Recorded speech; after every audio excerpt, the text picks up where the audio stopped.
bersama Fakta 62. Dengung penutupan klub malam diduga berisi LGBT di Permata Hijau, Jakarta belum berhenti. Mondar-mandirnya pelanggar norma sosial yang faktanya pula banyak remaja bahkan anak sekolah mengkhawatirkan orang tua. Timnet menelusuri faktanya.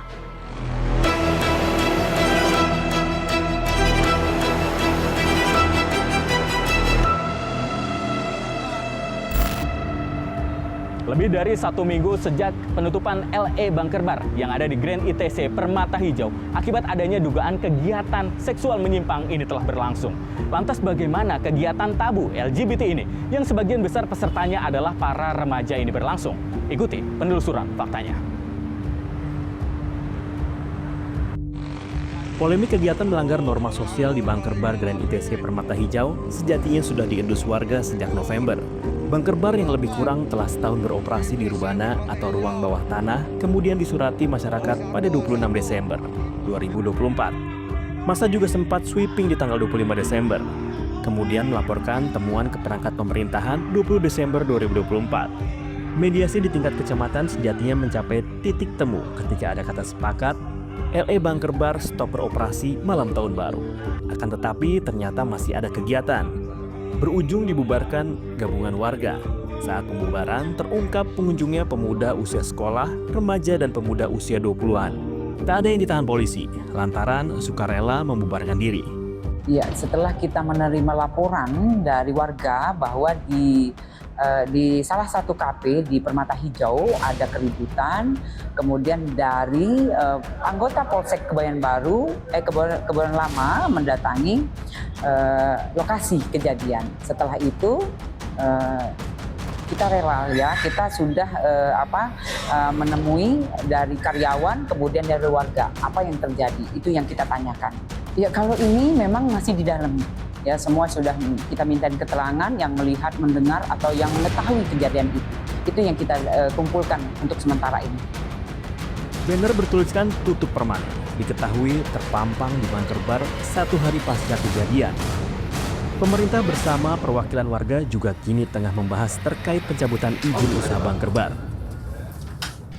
Baik, nanti kita kemarin sudah rapat di tingkat kota terkait dengan pencabutan izin atau terkait dengan LK Bunker oleh dinas terkait, yaitu Dinas Pariwisata.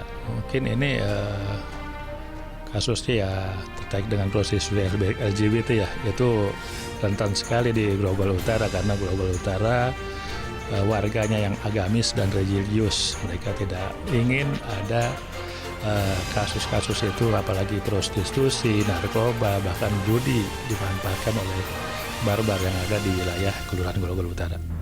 Terus menelusuri faktanya, halte Transjakarta Permata Hijau yang terletak tepat di area ITC Permata Hijau disebut menjadi akses favorit para pengunjung Bunker Bar.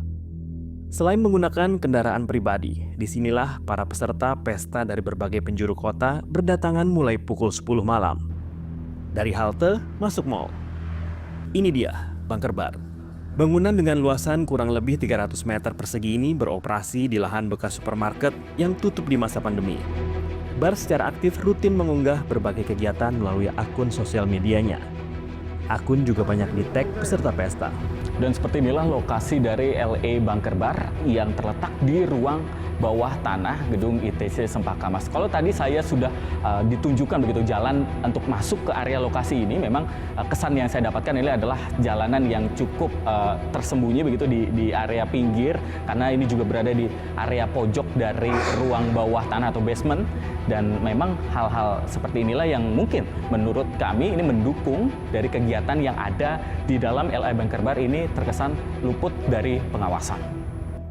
New LE Bunker Bar beroperasi di lokasi ini sejak awal 2024. Meski demikian, pengelola ITC Permata Hijau sebut tak mengetahui kegiatan yang dilakukan tenannya. Dalam statement tertulis, manajemen ITC Permata Hijau menyatakan akan selalu berkomitmen menjaga ketertiban sesuai nilai-nilai sosial serta budaya masyarakat Indonesia. Pertanggal 1 Januari 2025, operasi LE Bunker Bar juga dinyatakan telah resmi berhenti beroperasi. Ramai di jagat maya, pesta juga kegiatan serta aktivitas para pelakunya resahkan warga sekitar. Warga was-was lingkungannya tercemar, aktivitas tak selaras norma. Takutnya kan anak-anak kecil yang baru tumbuh, tumbuh dewasa itu takutnya dia tertular gitu. Dia yang terutama laki-laki dan perempuan yang tersakiti, takutnya dia dirayu-rayu sama mereka terus terjerumus ke situ mereka itu. Makanya saya sebagai warga sini, saya nggak mau. Cukup meresahkan sih ya Mas, karena kan LGBT itu kan kadang-kadang menular. Anak yang normal itu kan bisa aja tertular, apalagi kalau sudah lingkungannya seperti itu. Karena kan setahu saya itu ITC itu nggak pernah ada kayak gitu-gituan. Nah, saya tahu pas di berita-berita kok ada LGBT di situ, ya cukup meresahkan gitu. Apa yang terjadi di Permata Hijau sejatinya bisa terjadi di sekitar kita. Terlebih seiring perkembangan zaman, informasi dengan mudah melebar. Termasuk di genggaman. Bahkan hanya dengan masukan kata kunci tertentu. Penelusuran kami di lapangan menemukan bahwa sekitar 500 meter dari lokasi kejadian tidak hanya ditemukan permukiman, namun juga satuan pendidikan tempat generasi penerus bangsa menuntut ilmu. Meski tidak dilarang secara konstitusi, namun kehadiran perkumpulan LGBT di kawasan Permata Hijau tampaknya dikhawatirkan oleh warga di sekitar, terutama terkait potensi tercemarnya masa depan penerus bangsa, sang buah hati mereka. Adrian Ditya, Adnan Adi melaporkan.